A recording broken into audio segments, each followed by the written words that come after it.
Okay, so this tutorial is going to teach you guys how to put two pictures onto one canvas so you can make them a storyboard for your blog, Facebook, sharing an email, whatever you want to do. I get this question asked a lot and it's so simple.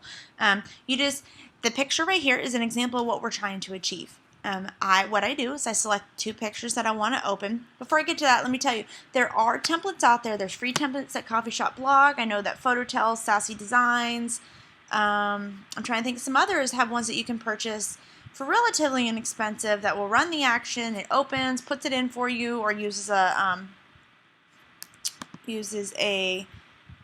clipping mask. I was going to say layer mask, clipping mask, and it makes it relatively easy. But since for efficiency's sake, I really only ever do horizontal and two vertical and one.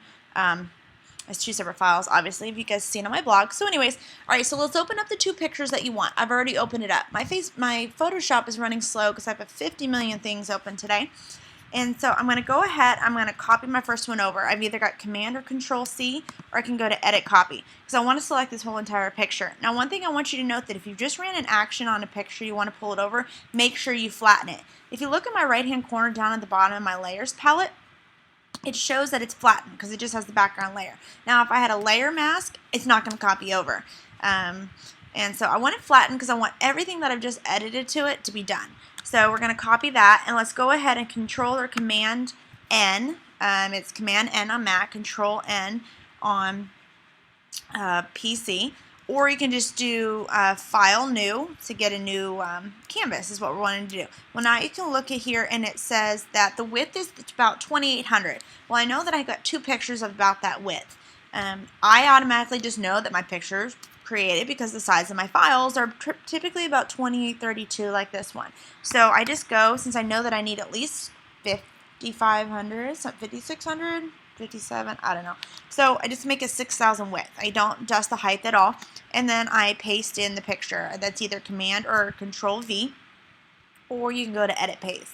And my computer's running slow. Alright, so there we go. We've got our picture. So let's go over here and we're on the left hand side. And again, I'm using Photoshop CS5. So elements might vary a little bit. If you have any questions, just let me know. So I'm going to move over the picture into whatever side I want. And I've got it. Let me go back over to the other picture, beautiful Kristen, and Command or Control C or Edit Copy, and think. Photoshop should not take this long. Just when I've been processing 15 million things. All right, and then I'm going to paste it back in. You see, it shows the progress of the paste. Yours should never take that long either. So if you've got a whole bunch of things open, close them down. You can see my bottom toolbar. I've got 50 million things going. So one thing it's going to do when it pastes on here, you want to make sure that you move it over. And I kind of want to have an idea, my antivirus, sorry about that.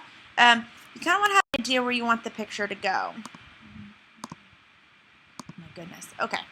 So we see that it's kind of overlapping, so let's just move it over. And you can separate them apart like this, and so you can make a white line when you flatten it, which we're going to do in a second, or you can just butt them up against each other. I just butt them up. It's really lazy. Nah, I'm going to call it efficient, but it really is lazy sake. I don't want to have to worry about all my lines being the same size, and I don't really have any templates that I use on a regular basis. I do have quite a few from the names I listed earlier, and I love them when I'm trying to create other storyboards, but for something as simple as my blog, I just do this. Alright, so what we want to do in order to be able to get rid of, if you look at the right hand side of our canvas, we've got this white patch. In order to get rid of that, we're going to go layer, we're going to flatten, because I want to show you something. So this is, if you're new to Photoshop, when you flatten your image, your background is always white. As you can see, mine's transparent because that's what I open up my canvases as. And that's a setting you're going to put at the beginning. If you have any questions about that, let me know and I can do a tutorial on that. Alright, so we got our pictures. We got our two pictures that we want. And then on the right hand side, we've got this white strip. You can leave it there. You can put your logo. I don't want it. So I'm just going to go over here. I'm going to use my tool, my select tool. It's not the crop. The crop tool is different.